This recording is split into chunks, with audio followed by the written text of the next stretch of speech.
Welcome. In light of the recent tariffs that United States has imposed on Canada, Mexico and China, let's take one of the basic understanding about what are tariffs. Now this topic becomes extremely important for all your upcoming examinations, including your CUET, PG, UPSC, GATE, NET. So let's understand this basic understanding of the concept very carefully. Now what happens, there are, let's say, 2 or 3 countries. Now each country is not self-sufficient. It produces certain goods and commodities. The others are to be taken from other countries, and that's how most of the nations across the globe survive. So when one country is dependent on some other country for the resources, the other country has the leeway to actually give the resources in some form or the other, but at the same time impose certain taxes. Now this tax which is imposed by one country on the goods and services which is being imported from another country is what is called as tariff. So let's say we have country A and country B. Now country A imports the goods from country B. Now, when they are importing the goods from country B, the importer, now this importer could be in country A itself, or it could be in the country B who is hosting the process here. But the idea is the importer would pay the tax, and this tax is what is called as tariff. Now let's say this tariff accounts for 10%. That means a commodity which is 100 in currency, whatsoever the currency is, it's rupees, dollars, euro, pound, that 100 becomes 110 here.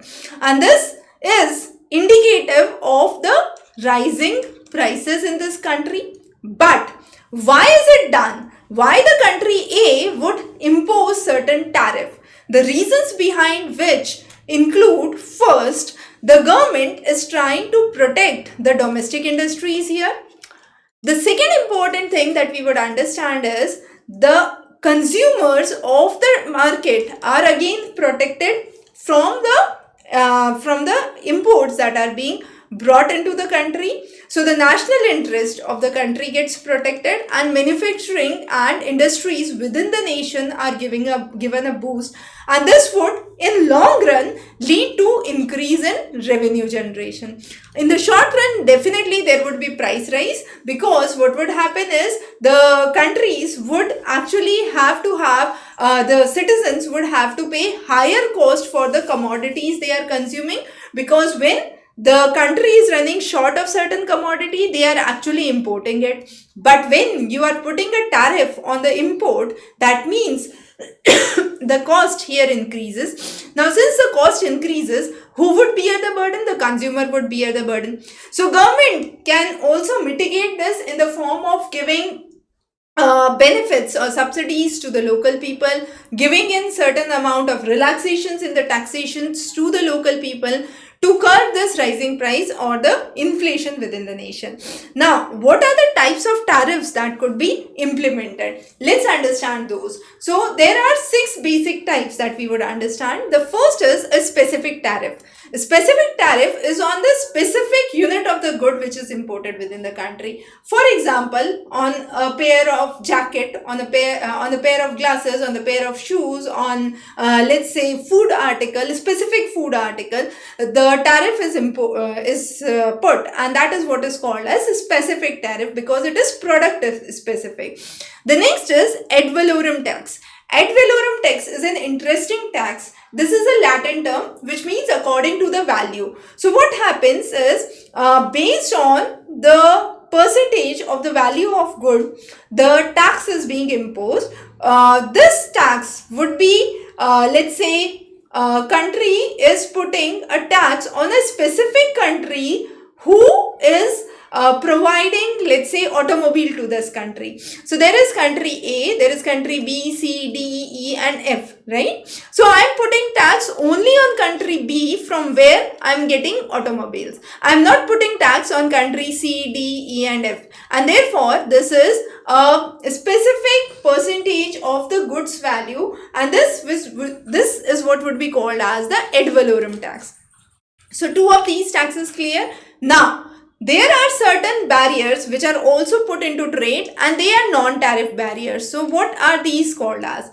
This could be in the form of license. License is granted by the government to a business to allow certain business, but this could have restrictions. For example, there could be restrictions on import of, let's say, dairy products, or certain companies which would not be allowed to import or export. So here there are certain licenses which are granted based on the specific restrictions, and that would increase the price for consumers only on those specific products. So all of this, understand, are non-tariff, right? But they are barriers to the trade.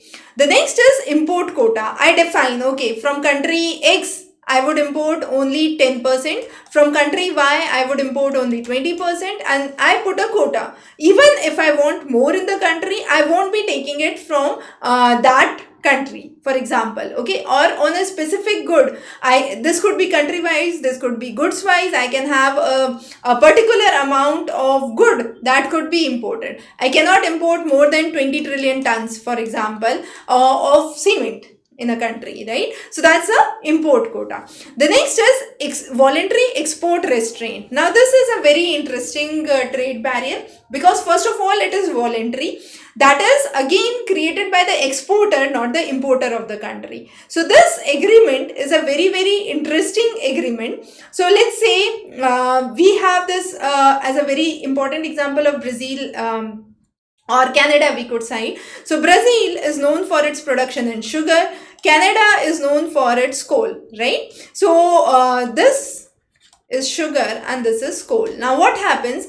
The Brazil would put a voluntary export restraint on the exports of the sugar to Canada, which is based on the request of the Canada itself.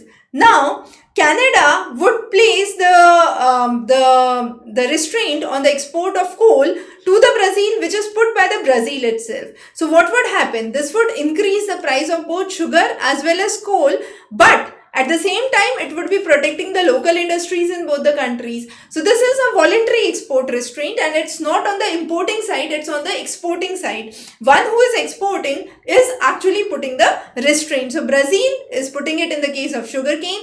Canada is putting it in the case of coal here.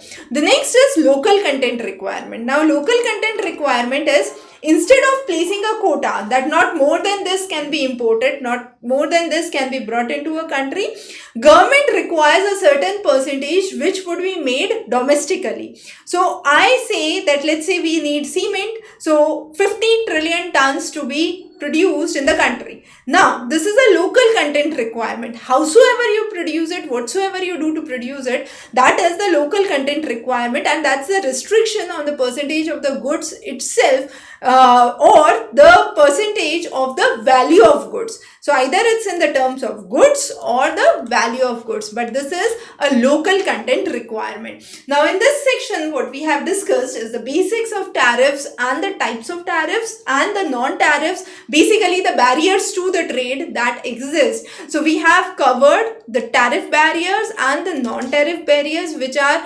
the non-tariffs which are barriers to the trade, both of them, and are important for the economy to protect the domestic industries and to bring in development or increase revenue in long run, but in short run definitely it would lead to inflation and price rise within the country.